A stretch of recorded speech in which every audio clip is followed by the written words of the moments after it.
Namhlanje ngalekugcina sibungata inyanga yemagugu sinibutile ukuthi ngabe yini lokufunzile nekuphila nemasiko aletinye tive takuleli.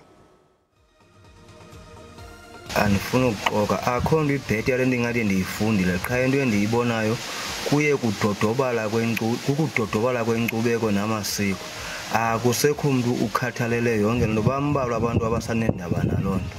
Into eseyijongwe ngabantwana bakhoyo zezinto zikhoyo ke ngoba nangezo 24 akho noyi-1 endambonayo wayenxibile ke into zesintu. Isiko lomuntu mkaje alahlwa ngihlala namaXhosa namakhaladi la Eastern Cape ngilindrebele awa abantu abalahla isiko labo nebalilandela straight ngifunda okuningi kiwo njengendrebele nami ngabanikela okhunye abangakwaziko awasiyathokoza isintu sisesekhona abantu basalandela amasiko. Kule nyanga yamasiko nezenkcubeko ndifunde ukuthi nabamhlophe nabo bayathwasa banazo ezinyanya. Bendiqala ubona igqirha elingumntu omhlophe bencinga ufana uba sithi sodwa ama-Afrika athwasayo ayofakwa emlanjeni. Nabantu abamhlophe bayathwasa bayawusebenzisa amayeza esintu.